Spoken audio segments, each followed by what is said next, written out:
రెండో తిమోతి పత్రిక 4వ అధ్యాయము 10వ వచనంలో మనం గమనించినట్లయితే చూడండి, రెండో తిమోతి పత్రిక 4వ అధ్యాయము 10వ వచనాన్ని చదువుకుందాం. దేమా ఈ లోకమును స్నేహించి నన్ను విడిచి తెస్సలోనికకు వెళ్ళెను. అపోస్తలుడైన పౌలు గారి యొక్క పరిచర్యలో అపోస్తలుడైన పౌలుతో చేతులు కలిపి అపోస్తలుడైన పౌలుకు దేవుడిచ్చిన దర్శనంలో ఆయనతో కలిసి ప్రయాసపడిన వారు చాలామంది ఉన్నారండి. మనకి పౌలు శీల కనబడతారు, వారిద్దరూ కలిసి వెళ్ళి పరిచర్య చేసినట్లుగా. అలాగే పౌలు బర్నబా మనకు కనబడతారు పరిచర్య చేసినట్లుగా. పౌలుతో ఒక సొంత కుమారుని వలె, ఒక ఆత్మీయ కుమారునిగా పౌలు భక్తునికి సహకరించిన తిమోతి మనకు కనబడతాడు. But very unfortunate young man ఇక్కడ ఒక వ్యక్తి కనబడుతున్నాడండి. దేమా అనే ఒక వ్యక్తి కనబడుతున్నాడు. ఈ దేమా అనే వ్యక్తికి దైవజనునితో కలిసే అవకాశం దేవుడు ఇచ్చాడంట, దైవజనునితో కలిసి పరిచర్య చేసే అవకాశం ఇచ్చాడంట. కానీ ఇతను దేవుడిచ్చిన అవకాశాన్ని సద్వినియోగం చేసుకోలేకపోయాడు. మండుచున్న కట్టెలలో మండని కట్టెని తీసుకొచ్చి పెడితే ఏమవుతుందండి? అది మండుతుందా మండదా? ఆరిపోయిన కట్టెను మండుచున్న కట్టెల్లో తెచ్చి పెడితే ఈ ఆరిపోయిన కట్టె ఖచ్చితంగా వెలుగుతుంది, ప్రకాశిస్తుంది. ఒక మండుచున్న విశ్వాసితో నువ్వు సహవాసం చేస్తే, ఒక మండుచున్న దేవుని కొరకు ప్రకాశిస్తున్న సంఘంలో నువ్వు నాటబడితే నువ్వు కూడా ఆత్మీయ జీవితంలో ఏమవుతూ ఉంటావు?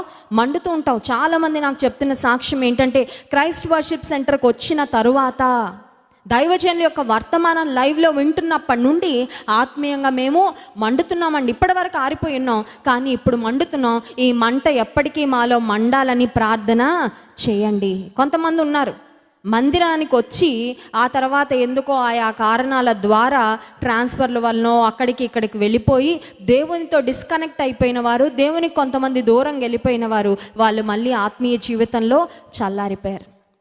ఇక్కడ దేమా అనే వ్యక్తి మనకు కనబడుతున్నాడు. అపోస్తలుడైన పౌలు దగ్గరకు వచ్చాడంటే ఎంత గొప్ప అవకాశం అది! దైవజనుని దగ్గరగా ఉండే అవకాశం, దైవజనునికి పరిచర్యలో సహకరించే గొప్ప కృప దేవుడిచ్చాడు. అవకాశాన్ని సద్వినియోగపరచుకోలేదంటే, ఎందుకు సద్వినియోగపరచుకోలేదంటే, ఈ లోకమును స్నేహించి నన్ను విడిచి తెస్సలోనికకు వెళ్ళను. అంటే దేవుని కంటే ఎక్కువ దేన్ని ప్రేమించాడనమాట దేమా అనే వ్యక్తి? లోకాన్ని ప్రేమించాడు. ఎప్పటికప్పుడు మనల్ని మనం ప్రశ్నించుకోవాలి, నా ఫోకస్ ఎక్కడుంది, నా దృష్టి ఎక్కడుంది, నా ధ్యాస ఎక్కడుంది? దేవుని మీద ఉందా, లేక దేవుని నుండి మళ్లించబడుతుందా? ఏ స్నేహితులు నన్ను దేవునికి దూరం చేస్తున్నారు, ఏ అలవాట్లు నన్ను దేవునికి దూరం చేస్తున్నాయి, ఏ యొక్క పరిస్థితులు నన్ను దేవునికి దూరం చేస్తున్నాయి అని మనల్ని మనం పరీక్షించుకోగలిగితే, చూడండి, కొన్నిసార్లు రోడ్డు మీద వెళ్తున్నప్పుడు సడన్గా ఎటో చూస్తుంటే ఆ స్టీరింగ్ ఇలా తిరుగుతుంది. తిరగగానే వెంటనే డ్రైవర్ ఏమవ్వాలి? అలర్ట్ అవ్వాలి. అలర్ట్ అయ్యి మళ్ళీ తిన్నగా పెట్టుకోవాలి. పెట్టుకోకపోతే ఏమవుతుంది? వెహికల్కి యాక్సిడెంట్ అయిపోద్ది. కొన్నిసార్లు విశ్వాస జీవితంలో కూడా రోడ్డు మీద డ్రైవర్స్ వెళ్తున్నప్పుడు ఎలా అయితే అటు ఇటు చూసి కొంచెం డిస్ట్రాక్ట్ అవుతారో, ఈ లోకం కొన్నిసార్లు ఒక రంగుల వలయంలాగా నిన్ను ఆకర్షించడానికి ప్రయత్నం చేస్తుంది. కానీ విశ్వాస జీవితంలో మళ్ళీ నువ్వు నీ దృష్టిని మరల్చుకోవాలి. Where is my focus, where is my goal? నా గురి ఏంటి, నా గమ్యం ఏంటి? నేను ఎటు వెళ్తున్నాను? నేను ఏసే కోసం పరిగెడుతున్నాను, ముందుకు వెళ్తున్నాను, గురి యొద్దకు పరిగెడుతున్నాను.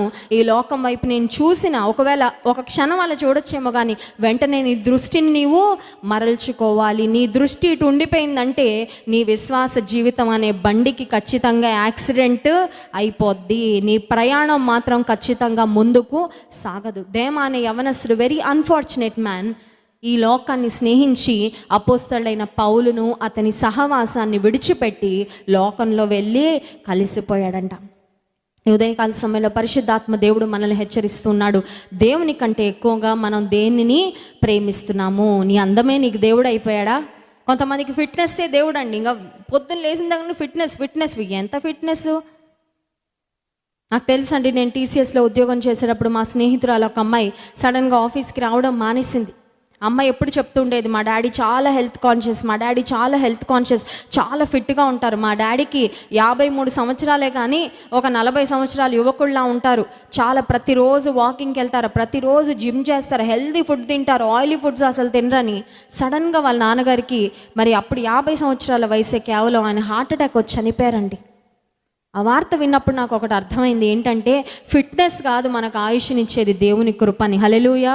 దేని వెంట నువ్వు పరిగెడుతున్నావు. అలాగని ఫిట్నెస్ ఉండకూడదని చెప్పట్లేదు, ఆరోగ్యంగా మనం తినకూడదని చెప్పడం లేదు, ఆరోగ్యం గురించి శ్రద్ధ తీసుకోవద్దని నేను చెప్పడం లేదు. కానీ దేవుని కంటే నువ్వు దేనిని ఎక్కువగా ప్రేమించడానికి వీలు లేదు. అది డబ్బైనా సరే, సుఖమైనా సరే, స్వార్థమైనా సరే, అందమైనా సరే, నీ బలమైనా సరే, ఆస్తిపాస్తులైనా సరే, వాట్ ఎవర్ ఇట్ ఇస్.